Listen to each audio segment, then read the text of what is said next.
Hmm, ẹ̀yin èèyàn wa, kí ló máa ń ṣe àwa obìnrin? Kí ló máa ń ṣe àwa obìnrin? Pàápàá jùlọ àwọn tó ti rí oko ikú tó ń gbìn pa sí. Most especially àwọn orogún ta máa ń ṣe pẹ̀lú onílé ọkọ. Kí ni problem àwọn obìnrin? Nígbà tó rí pé ẹni tó fẹ́ lọ fẹ́ yìí, ìyàwó wà nílé ẹ̀. Ó ní ìyàwó. Ẹni tó dẹ̀ fẹ́ lọ fẹ́ yìí, kò bẹ́ẹ̀ ṣe plan pé ìwọ nìkan lòún fẹ́ fẹ́. Kò dẹ̀ bẹ́ẹ̀ not to talk of pé kábíyèsí, odindi kábíyèsí ọba ìlú. Kì í ṣe pé ọba ìlú nìkan, he's a first class ọba ní gbogbo ilẹ̀ Yorùbá. First class. Ènìyàn ọ̀tọ̀ ni. Àwọn èèyàn, àwọn ẹni bí ẹni èèyàn bí èèyàn ló sọ pé gbójú gbé àpò expect pé ìwọ nìkan ló fẹ́ fẹ́. Tó bá fẹ́ ìyàwó lé ẹ, wà á bínú.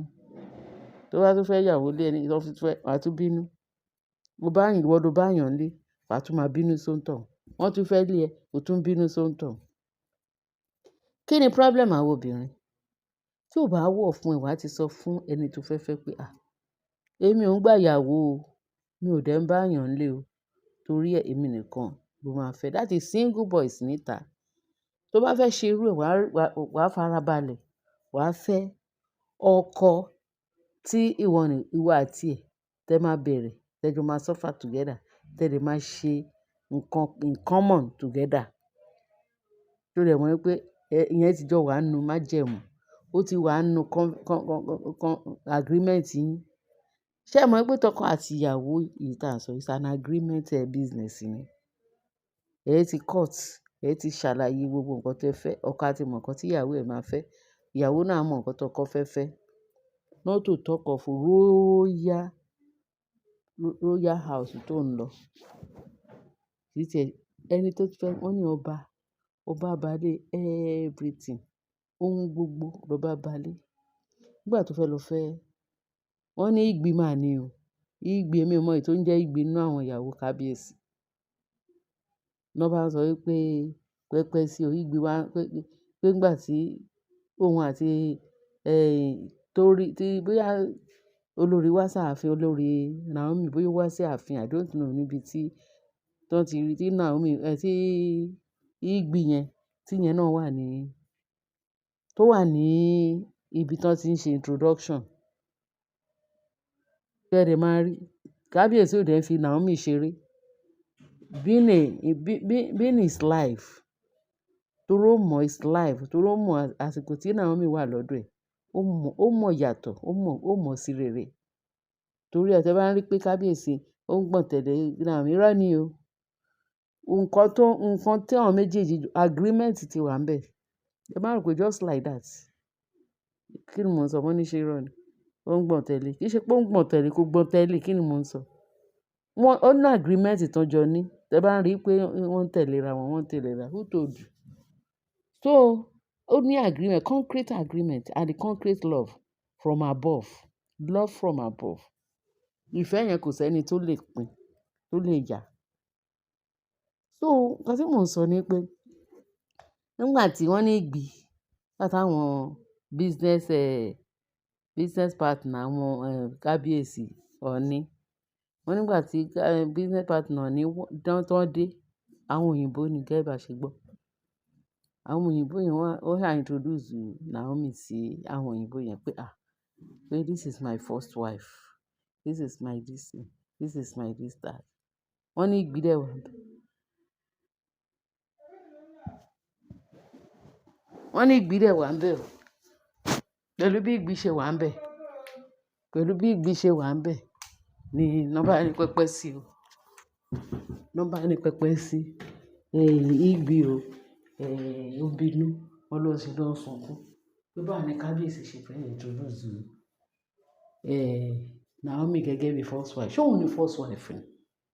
If at all pé ó ń bínú pé ìgbì ò ṣe Naomi ò ṣe first wife tàbí Ọ̀jájá. Ṣé òun ni first wife? Ìgbì tá tí ẹ ń sọ yìí, ó dàbí pé Mariam nítorí mo rí picture.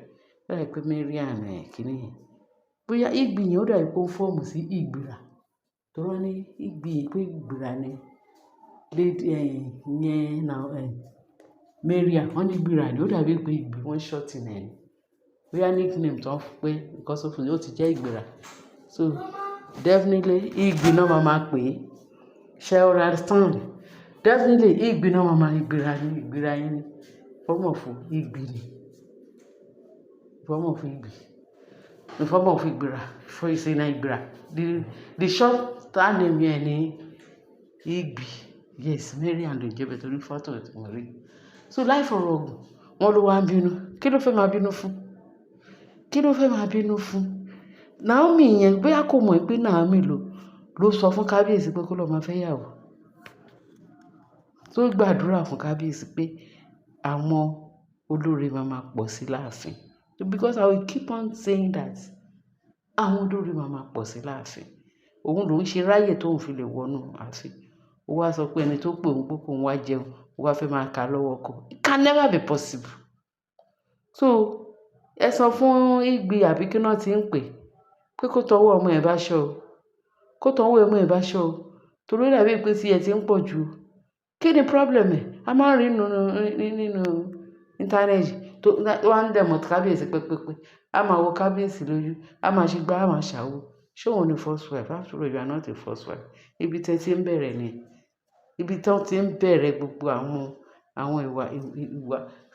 Ẹni tó wá ń ṣe irú kan bẹ́ẹ̀ failure náà máa pè náà. It's a failure.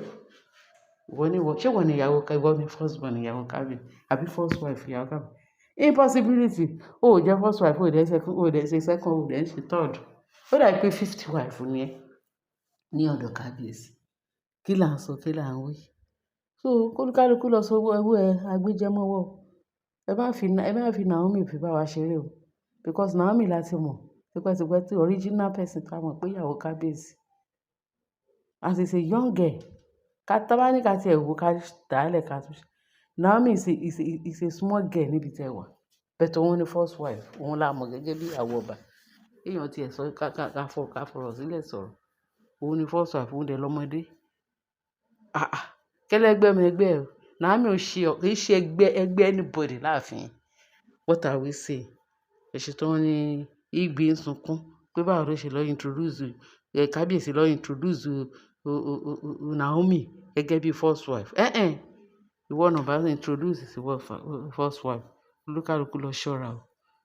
Kí Naomi ẹ jẹ́ kí Naomi rí mímú yìí. Because kò bá yín nílé o. Kò dẹ̀ ní kí olúkálùkù má ṣe tiẹ̀.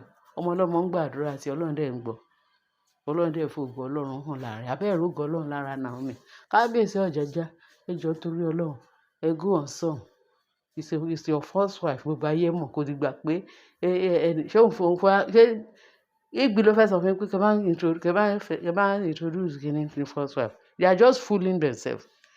Ẹ jọ̀ọ́ ẹ̀yin èèyàn wa. Ẹ bá mi share, kẹ bá mi like, kẹ dẹ̀ bá mi subscribe. Ojú tẹ fi ń wò wá àti etí tẹ fi ń gbọ́ wa kò sí èyí tó máa bàjẹ́ nínú ẹ̀ lágbára Ọlọ́run. Ẹ ṣé ẹ̀yin èèyàn. Ẹ fi ń tẹ́tí sí wa. Bye.